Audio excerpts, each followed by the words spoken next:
Hi subscribers. So எல்லோரும் நேற்று அமைச்ச previous மெசேஜை பார்த்துருப்பீங்கன்னு நினைக்கிறேன். ஸோ டேக்ஸுக்கு டிசிஷன் நம்ம என்ன எடுக்க போகிறோம், ஓல்டா நியூ ரெஜிமா அப்படின்னு. ஸோ ஆஃப்டர் பட்ஜெட்டுக்கு அப்புறமாவே நான் ஒரு வீடியோ போஸ்ட் பண்ணியிருந்தேன், அப்கமிங் இயர்லேருந்து நம்ம என்ன பிளான் வச்சுருக்கோம் அப்படின்னு. பட் ஸ்டில் நிறைய சப்ஸ்கிரைபருக்கு அது கிளாரிட்டி ஆகலையா இல்லை இன்னும் அவங்க எல்லோரும் அதை பார்க்கலான்னு தெரியல. நிறைய மெசேஜ் வருது, ஸோ நம்ம எதை சூஸ் பண்ண போகிறோம் அப்படின்னு. ஸோ நான் ரொம்ப கிளியராக எல்லாேருக்கும் சொன்ன ஒரே விஷயந்தான், நம்ம எதுவுமே ஜஸ்ட் லைக் நம்ம டிசைட் பண்ணலை. டீட்டெயிலாக அனலைஸ் பண்ணி பார்த்துட்டு சிச்சுவேஷன்ஸ் எப்படி இருக்குது, ஸோ நமக்கு ஃப்யூச்சரில் இதனால் என்ன கான்சிக்வன்ஸ்லாம் இருக்குது அப்படின்றது எல்லாத்தையுமே கோத்ரூ மட்டும் தான் நம்ம டிசைட் பண்ணியிருக்கோம். இப்போ நான் ஒரு டேபிள் நமக்கு இருக்குது, இதில் நீங்கள் செக் பண்ணி பாருங்கள். கிட்டத்தட்ட 2014 2025 வரைக்கும் இந்த ஒரு 11 இயர்ஸில் ஓல்டு ரெஜிமில் எந்த சேஞ்சஸுமே நடக்கலை. ஒரு எக்ஸாம்பிள், ஒரு 15 lakhs ஏர்னிங் உள்ள ஒரு நபர் பார்த்தீங்கன்னு வச்சுக்கோங்களேன். ஒரு ஓல்டு ரெஜிம் சூஸ் பண்ணிவிட்டு அவர் எந்த இன்வெஸ்ட்மெண்ட்டும் ப்ரொடியூஸ் பண்ணல அப்படின்னா கிட்டத்தட்ட ஒரு பெரிய அமௌண்ட் ஒரு டேக்ஸாக பே பண்ணுறாரு. ஸோ 2,57,000 ஒரு பர் ஆனம் டேக்ஸ் பே பண்ணுறாரு. பர் மந்த் 21,000 சம்திங் பே பண்ணுறாங்க.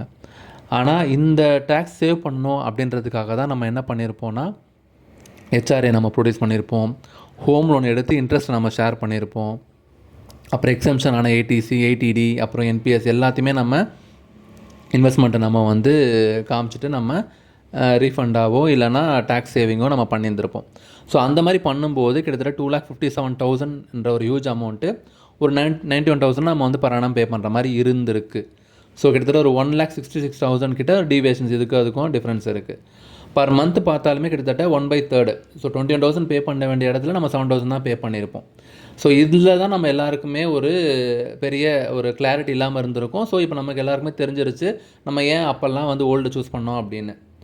இப்போ தேர்ட் காலம் பார்த்தீங்கன்னு வச்சுக்கோங்களேன். இப்போ நியூ ரெஜிம் வந்திருக்கு ஆஃப்டர் பட்ஜெட்டுக்கு அப்புறம் பார்த்தீங்கன்னா, இந்த எஃபர்ட் இந்த 15 lakhsக்கு நமக்கு என்ன end of the day tax pay பண்ணுறோம் பர் ஆனம்னா 97,000 பே பண்ணுறோம். பர் மந்த் 8,000 பே பண்ணுறோம். ஸோ இந்த ஃபஸ்ட் காலமில் இருக்கிற மாதிரி நம்ம இவ்வளோ இன்வெஸ்ட்மெண்ட்டு, லோனு எல்லாத்தையும் எடுத்ததுக்கு அப்புறமா நம்ம என்ன பர் மந்த் பே பண்ணுறோமோ இது எதுவுமே நம்ம ப்ரொடியூஸ் பண்ணாமல் நமக்கு ஈக்குவலான டேக்ஸாக வருது.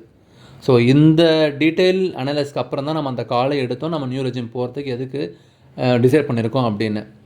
ஸோ நான் ஏன் திரும்ப இதை சும்மா ஸ்ட்ராங்காக சொல்கிறேன்னா, இன் ஃப்யூச்சரில் நம்ம இந்த ஓல்டு ரெஜிம் சூஸ் பண்ணி இவ்வளோ விஷயம் பண்ணாலுமே நமக்கு ஈக்குவலான டேக்ஸ் தான் வருது அப்படின்னும் போது நம்ம இதுக்கப்புறம் கிளவராக டிசைட் பண்ணிவிட்டு நம்ம இன்வெஸ்ட்மெண்ட்டை ஈக்விட்டி அந்த மாதிரி விஷயங்களை பண்ணிவிட்டு நம்ம இன்வெஸ்ட்மெண்ட்டை அப்ரிஷியேட் பண்ணணும். அதே போல் அந்த கெயின் நமக்கு இந்த டேக்ஸ் பே பண்ணுறது நம்ம ரெக்கவர் பண்ணுறதுக்கு ஆப்பர்ச்சுனிட்டி நிறைய இருக்குது. ஸோ இந்த பேட்டர்ன் டேபிளை இப்போ நீங்கள் பார்த்துருப்பீங்கள்ல. இப்போ நெக்ஸ்ட் ஒரு பேட்டர்ன் டேபிள் வருது. இப்போ இந்த டேபிள் பொறுத்த வரைக்கும் பார்த்தீங்கன்னா, இப்போ இந்த ஓல்டு ரெஜிமில் நம்ம எதுவும் சூஸ் பண்ணாமல் இருந்தது பார்த்தோம் நம்ம. இப்போ அதே நியூ ரெஜிம்லேயே இப்போ லாஸ்ட் ப்ரீவியஸ் இப்போ இதுக்கு முன்னாடி இந்த பட்ஜெட்டுக்கு முன்னாடி இருந்த நியூ ரெஜிமுக்கும் ஆஃப்டர் பட்ஜெட் இந்த நியூ ரெஜிமுக்கும் என்ன டிஃப்ரென்ஸ் பாருங்கள். கிட்டத்தட்ட ஒரு 15 lakhs அதே பர்சன் போன வருஷம் நியூ ரெஜிம் சூஸ் பண்ணியிருந்தாருன்னா ஆல்மோஸ்ட் ஒரு 1,45,000 பர் ஆனம் பே பண்ணியிருந்திருப்பார். இப்போ கிட்டத்தட்ட அது 97,000. ஸோ இங்கேயுமே பார்த்தீங்கன்னா நமக்கு ஒரு 45 ஆல்மோஸ்ட் 48,000 கிட்ட நமக்கு டிஃப்ரென்ஸ் இருக்குது இந்த பட்ஜெட்டுக்கு அப்புறமாவே. ஸ்டில் நம்ம இந்த ஓல்டு ரெஜிமில் இந்த லோன் எடுக்கலை. நம்ம ஒருத்தர் வெறும் ஹெச்ஆர்ஏ மட்டும் காமிச்சிட்டு தென் எக்ஸம்ஷன் எல்லாத்தையும் அவர் காட்டுறாரு வச்சுக்கோங்களேன். இங்கேயும் அவர் பே பண்ண வேண்டிய டேக்ஸ் அமௌண்ட் கிட்டத்தட்ட ஒரு 11,000 சம்திங் பர் மந்த்து. ஆனுவல் பார்த்தீங்கன்னா 1,40,000. ஸோ இந்த நியூக்கும் ஓல்டுக்கும் பார்த்தீங்கன்னா ஆல்மோஸ்ட் நியர்பையாக தான் இருந்திருக்கு. இங்கேயுமே கூட நமக்கு ஒரு ஆப்ஷன் அப்போ தேவைப்பட்டுச்சு, நம்ம ஓல்டு சூஸ் பண்ண போகிறோமா நியூ சூஸ் பண்ண போகிறோமா. ஏன்னா நம்ம இன்கேஸ் நம்ம இந்த இன்வெஸ்ட்மெண்ட்லாம் ஆல்ரெடி நம்ம கையில் வச்சுருக்கோம், ஹெச்ஆர்வே காமிச்சிட்டோம் அப்படின்னா எனக்கு நியூவோட ஓல்டு ஆல்மோஸ்ட்டு சேவராகவும் இருக்குது. நான் பண்ண அந்த இன்வெஸ்ட்மெண்ட்டுக்கு எனக்கு எதனா ஒரு கெயின் இருக்குமே அப்படின்னு நம்ம யோசிச்சிருப்போம். ஆனால் அதே ஆஃப்டர் பட்ஜெட் இந்த நியூ ரெஜிம் மாறினதுக்கப்புறம் பார்த்தீங்கன்னா நம்ம இவ்வளோ இந்த பேசிக்காக பண்ணுற எக்ஸம்ஷன் தாண்டி ஹெச்ஆர்ஏவெல்லாம் தாண்டி கூட இந்த 8,000 சம்திங் இந்த ஃபஸ்ட் காலமில் இருக்க ஓல்டு ரெஜிமில் வரலை.